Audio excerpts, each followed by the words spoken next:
स्वागत है हमारे नए वीडियो में। आज की वीडियो में हम लोग एक क्राइम थ्रिलर मूवी को एक्सप्लेन करने वाले हैं और इस मूवी का नाम है द पनिशमेंट। इस मूवी की कहानी में हम लोग एक लड़की को देखेंगे जिससे कुछ गलतियां हो जाती हैं और इसके लिए वो अपने आप को गुनहगार मानती है और खुद को ही पनिश करती है। वो अपने आप को दूसरों के हवाले कर देती है। इसके बाद क्या होता है ये हम आगे देखेंगे। तो चलिए इस मूवी को शुरू करते हैं। इस मूवी की शुरुआत में हम लोग लूसी को देखते हैं। वो अपने पेरेंट्स से छुपकर अपने फ्रेंड के बर्थडे पार्टी में आई होती है।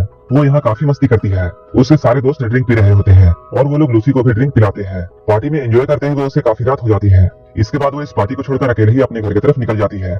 लेकिन आधी रात को ना तो यहाँ कोई टैक्सी थी और ना ही कोई कैब था और वो पैदल ही अपने घर की तरफ जाने लगती है, जिस वजह से वो और भी लेट हो रही थी। वो रास्ते में जा रहे गाड़ी से लिफ्ट मांगती है। इसके बाद हम लोग दूसरी और लूसी के पेरेंट्स को देखते हैं। वो लोग लूसी के लिए काफी परेशान थे। लूसी के डैड उसके दोस्तों को कॉल कर रहे होते हैं, लेकिन उसी वक्त वो देखते हैं एक कार वाला लूसी को यहाँ ड्रॉप करके जा रहा है। कार से उतरकर लूसी अपने छोटे कपड़ों को बदलती है और वो अपने पार्टी वाले कपड़े को घर के बाहर लगे एक बॉक्स में छुपा देती है। जब वो घर के अंदर आती है उसके डैड उसे पास बुलाकर पूछते हैं कि अब तक वो कहाँ थी। लूसी अपने डैड से कहती है वो पढ़ाई करने के लिए अपने दोस्त के पास गई थी, लेकिन लूसी घर बहुत लेट आई थी, जिसकी वजह से उसके डैड बहुत नाराज थे। इसके बाद लूसी यहाँ आकर झूठ बोलती है, जिस वजह से उसके डैड और भी गुस्सा हो जाते हैं। वो लूसी को अपना पैंट उतारने के लिए कहते हैं। उसके डैड को ऐसा लगा जैसे लूसी ने पैंट के अंदर शॉर्ट्स पहना है। इसके बाद वो लूसी की मॉम को बाहर चेक करने के लिए भेजते हैं। बाहर उसकी मॉम को वो शॉर्ट्स मिल जाता है और वो उसे कार में छुपा देती है। लूसी अपने डैड के इस तरह के बिहेवियर को देखकर बहुत परेशान थी और वो रोने लगती है, लेकिन उसके डैड यहाँ नहीं रुकते हैं। इसके बाद वो कैंची लेकर आते हैं और उसके पैंट और टी शर्ट को फाड़ देते हैं। इसके बाद उसे ले जाकर घर के बाहर खड़ा कर देते हैं। इसके बाद वो लूसी से कहते हैं तुम्हें सुबह 6 बजे से पहले यहाँ से नहीं हटना है। अपने डैड के इस तरह के बर्ताव को देखकर लूसी उनसे थैंक्स कहती है और ये कहते हुए उसकी आंखों में आंसू होते हैं। लूसी के डैड को भी ये सब करके अच्छा नहीं लग रहा था और वो उसकी बहुत फिक्र करते हैं, इसलिए रात भर वो खिड़की से लूसी को देखते रहते हैं। लूसी के पिता एक पुलिस ऑफिसर है और वो चाहते हैं लूसी भी उन्हीं की तरह बने और डिसिप्लिन को फॉलो करे, लेकिन लूसी को ऐसा रहना पसंद नहीं था। बाहर जितने भी लोग सड़क से गुजरते हैं वो लोग लूसी को देख रहे होते हैं। लूसी अपना समय काटने के लिए पत्थर से जमीन पर पेंटिंग करने लगती है। सुबह होते ही उसके पिता उसके पास जाते हैं और उसे घर के अंदर लाकर उसे फिर से एक काम देते हैं और वो कहते हैं तुम्हें 1 मिनट के अंदर बेड और पिलो के ऊपर कवर चढ़ाना है। लूसी को ये सब काम करना पसंद नहीं था, इसलिए वो काम से बचने के लिए अपना हाथ काट लेती है। इसके बाद वो अपने मॉम के पास जाती है। उसकी मॉम उसके हाथों में पट्टी बांध देती है।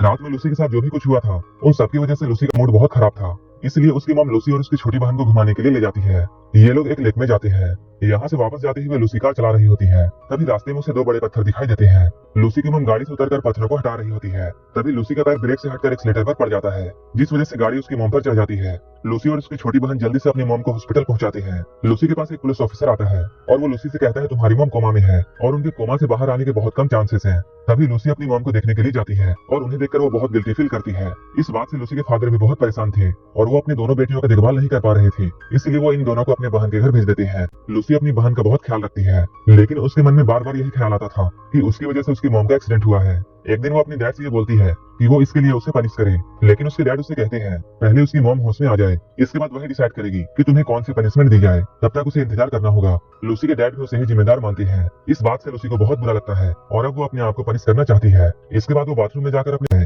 तभी उसे अपनी ओर आती हुई एक गाड़ी दिखाई देती है, पैंट को फाड़ देती है। फिर वो हाईवे में जाकर गाड़ियों से लिफ्ट मांगती है। कोई उसे लिफ्ट देने के लिए तैयार नहीं होता है। इस गाड़ी में 4 लड़के होते हैं। वो लोग लूसी को लिफ्ट दे देते हैं। इसके बाद वो लूसी को 2 लोगों के बीच में पीछे बैठा लेते हैं। ये लोग उसका नाम पूछते हैं। लूसी इन लोगों को अपना नाम माया बताती है। इसके बाद ये सारे लोग मिलकर सॉन्ग्स गाते हैं। इसके बाद ये लोग लूसी को भी गाना गाने के लिए कहते हैं। लूसी इन लोगों से कहती है मुझे गाना गाना नहीं आता है और वो अचानक अपनी टी शर्ट को उतार देती है। ये सब देखकर वो चारों लड़के बहुत हैरान थे। लूसी के बगल में जो लड़का बैठा हुआ था वो लूसी को छूने लगता है, लेकिन तभी लूसी को उल्टी आ जाती है। इसके बाद ये लोग जल्दी से लूसी को गाड़ी से उतार देते हैं और उसे अकेला यहाँ पर छोड़कर वहाँ से चले जाते हैं। अब लूसी इस सुनसान सड़क पर अकेली थी। तभी उसकी बहन का कॉल उसके पास आता है। उसकी बहन उससे पूछती है तुम कहाँ हो, लेकिन लूसी उसे कुछ भी नहीं बताती है और वो उससे कहती है जब मॉम को होश आ जाएगा तब मैं वापस आ जाऊंगी। वो अपनी छोटी बहन से कहती है तुम डैड को मत बताना कि हम दोनों में बात हुई थी। उसकी छोटी बहन उससे कहती है डैड तुम्हें ढूंढ लेंगे। अब लूसी एक रास्ते को फॉलो करते हुए एक प्राइवेट प्रॉपर्टी में पहुंच जाती है। यहीं पे लूसी एक गाड़ी की आवाज सुनती है। उसे ऐसा लगता है जैसे उसके डैड उसे ढूंढ रहे हैं। इसके बाद वो यहीं पर छुप जाती है, लेकिन भागते हुए उसका पैर एक ट्रैप में फंस जाता है और वो गाड़ी उसके पास आकर रुकती है। गाड़ी से एक लड़का उतरकर उसके पास आता है और इस लड़के का नाम बेन है। बेन लूसी की मदद करना चाहता था, लेकिन लूसी उसे मना करती है, लेकिन फिर भी बेन उसकी मदद करता है। इसके बाद ये लोग लूसी को अपनी गाड़ी में बिठाते हैं। अपने फार्म हाउस में पहुंचकर वो लड़का लूसी के सैंडल को ठीक कर रहा होता है। उसी वक्त वो लड़का लूसी से उसका नाम पूछता है। लूसी अपना नाम माया बताती है। लूसी उससे कहती है क्या मुझे यहाँ कोई काम मिल सकता है, जिस पर वो लड़का उससे मना कर देता है, क्योंकि यहाँ के सभी काम बहुत मेहनत वाले थे। क्योंकि उस लड़के को ऐसा लगता है जैसे मेहनत वाला काम लड़कियों के लिए नहीं है।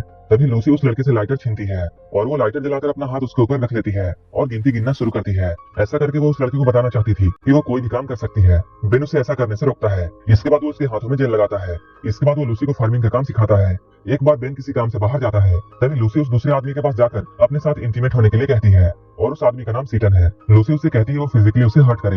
ये सुनकर सीटन उसे मना कर देता है। लूसी उसे ऐसा करने के लिए फोर्स करती है, जिस पर सीटन उसे धक्का देकर यहाँ से चला जाता है। इसके बाद लूसी एक फ्रीजर रूम में अपने आप को लॉक कर लेती है। इस रूम का टेम्परेचर बहुत कम था, जिस वजह से उसकी तबीयत खराब होने लगती है। तभी बेन यहाँ आता है और वो लूसी को बाहर चलने के लिए कहता है, जिस पर लूसी उसे कहती है मैं यहीं ठीक हूँ। इसके बाद बेन भी अपने कपड़े उतार देता है और इसी रूम में लूसी के साथ बैठ जाता है और वो कहता है हम दोनों यहाँ फ्रीज हो जाएंगे और यहीं पर मर जाएंगे। बेन को ऐसा करता हुआ देख लूसी मान जाती है। इसके बाद वो लोग रूम से बाहर आकर बेन के घर में जाते हैं, जहाँ बेन रेडियो पर एक गाना प्ले करता है। सॉन्ग को सुनते हुए ये दोनों एक दूसरे के करीब आ जाते हैं। इधर हम लोग लूसी के डैड को देखते हैं, जो कि बहुत परेशान है। एक तो लूसी की मॉम कोमा में है, वहीं दूसरी ओर लूसी का भी कोई पता नहीं है। लूसी के डैड को बहुत गुस्सा आ रहा होता है। इधर बेन लूसी को बताता है उसके ग्रैंडफादर आर्मी में थे और उन लोगों का कनेक्शन लूसी के डैड से भी है। ये सब जानने के बाद अब लूसी यहाँ नहीं रुक सकती, इसलिए वो बेन को बिना बताए सुबह होते ही यहाँ से निकल जाती है। लूसी के डैड को लूसी की छोटी बहन से ये पता चलती है कि लूसी अपने आप को पनिशमेंट देने के लिए निकली है। इसके बाद जाते हुए लूसी एक आदमी से लिफ्ट मांगती है और ये आदमी भी उस फार्म में काम करता है। वो लूसी के साथ फ्लर्ट करने की कोशिश करता है। लूसी यहाँ उसके साथ इंटीमेट होने के लिए तैयार हो जाती है।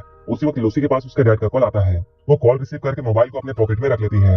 आवाजों को सुनकर उसके डैड को ये पता चलता है कि लूसी के साथ कुछ गलत होने वाला है। लूसी उस आदमी से कहती है तुम मुझे हर्ट करो और फिजिकली टॉर्चर करो। वो आदमी लूसी के करीब जाता है, तभी उसके डैड लूसी के फोन को ट्रैक करते हुए वहाँ पहुंच जाते हैं। पुलिस सायरन की आवाज सुनकर वो आदमी बहुत डर जाता है और वो जो भी लूसी के साथ करने वाला था उसे रोककर वो यहाँ से जल्दी से भाग जाता है। लूसी अपने डैड से बहुत गुस्सा थी और इसी गुस्से की वजह से वो एक गलत कदम उठाने वाली थी। इसके बाद उसके डैड उसे गले से लगा लेते हैं और उसे सॉरी बोलते हैं। इसके बाद हम लोग लूसी को हॉस्पिटल में देखते हैं, जो कि अपनी माँ का बहुत ख्याल। कोई मूवी अच्छी लगी हो तो एक लाइक जरूर कर देना और ऐसे ही मूवीज के लिए मेरे चैनल को जरूर सब्सक्राइब कर लेना। तो मिलती है और अब लूसी अपने परिवार से बहुत खुश है और वो अपने आप को पनिशमेंट देने के बजाय अपनी माँ का बहुत ख्याल रखती है और यहीं पर ये मूवी खत्म हो जाती है। अगर आप